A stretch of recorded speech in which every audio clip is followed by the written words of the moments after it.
Welcome to Yu-Gi-Oh! With Joshio. Today's video is going to be an introduction for a series I'm starting called Speed Duel for Dummies. And the whole idea for this series is to introduce new players who have never played Yu-Gi-Oh! Before to Speed Duels and Yu-Gi-Oh! In general, because I believe Speed Duels is a good medium for that. I think that's part of the reason it was made, if not the whole reason. But old players can still enjoy it too. It's nostalgic. And by all means, I want everyone to watch it, people who do play advanced format or already know how to play speed duels.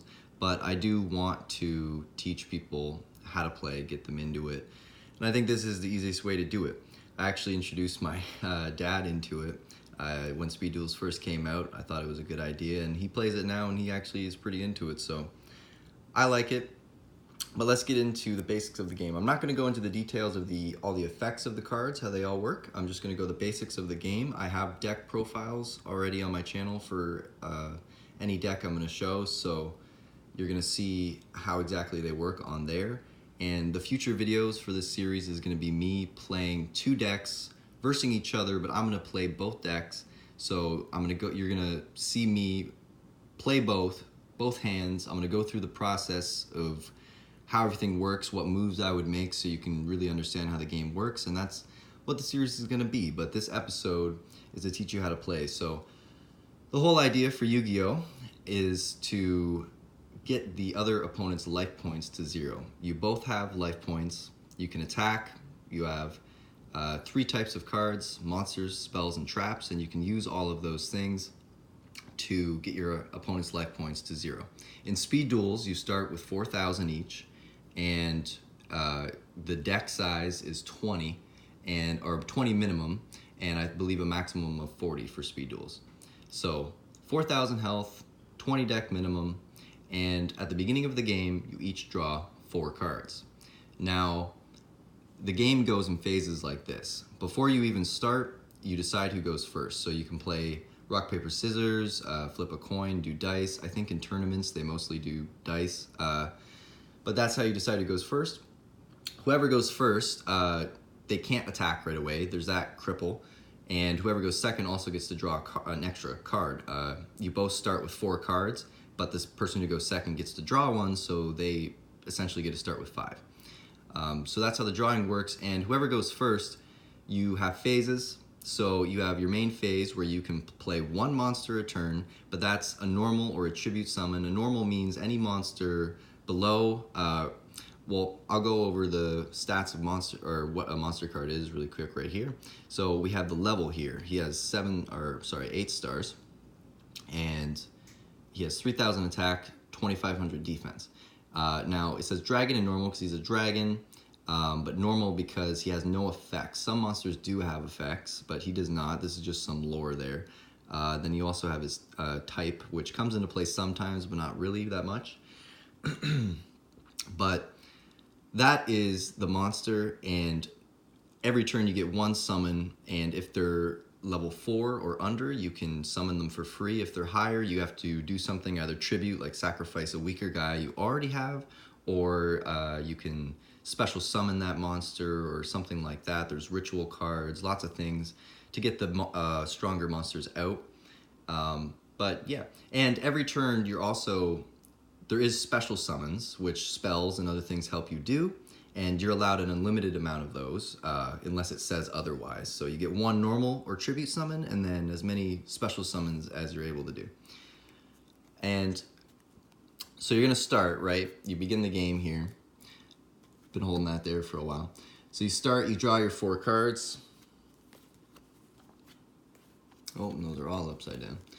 So you draw your 4 cards, and then you're allowed 1 summon. So again, I'm not going to go over how this deck works, and the moves I make in this tutorial is not what you would do with this deck. This is just for the sake of showing you how the game works, okay? So this monster is under 4 stars. So you could get 1 normal summon. Now, you can summon him in attack position, or you can summon him in defense, which would be face down. You have to do that when you summon him like that, but now if he gets attacked, it would flip face up.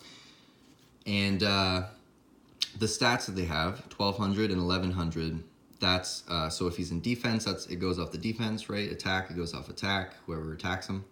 But you get one summon, and because he's 4 stars, you can summon him without anything required. So I could put him in defense, attack, whatever, right? So that would be my 1 summon. And then you have spells and traps. So you have the spells here, traps here. These are what they look like generally. I mean, they're going to have different pictures, but those are the colors. And it'll say trap and spell, right? And spells, you're allowed to play as many as you want, unless it says otherwise. Some say 1 per turn or something like that.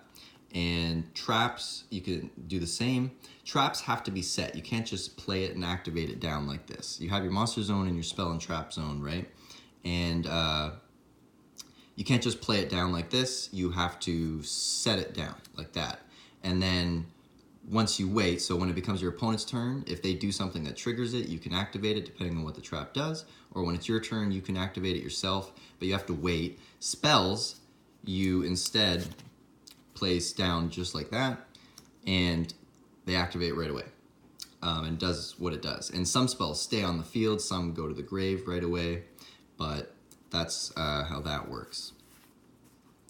So you have those types of cards, and now each monster can attack once. You have the positions there and everything. So every turn you have your phases, right? So you have your main phase. You play your monsters or spells or traps, right? So in this scenario, like again, this isn't what you would do, but you can play that, set a trap, and then you have a couple spells, and you would be able to play these spells depending.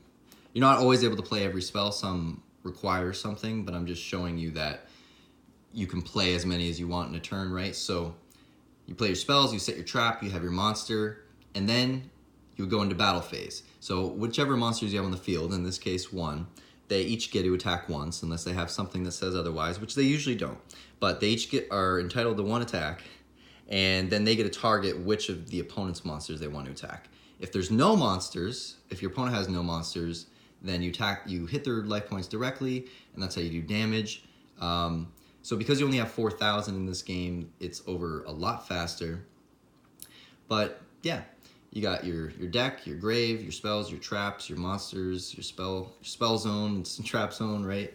So that is the basics of it, and obviously what each card does, the effects of them, makes the game more intricate and a little bit more complicated, but once you get into it, it's not too hard to understand.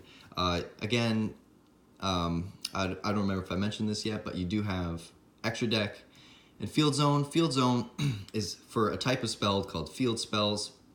You put them there, they stay there, and it changes the field. It changes something. Usually it's like it gives one type of monster attack or something, but there's lots of different ones, and that would go there. And then you also have your extra deck, which is only for fusion monsters in speed duels right now.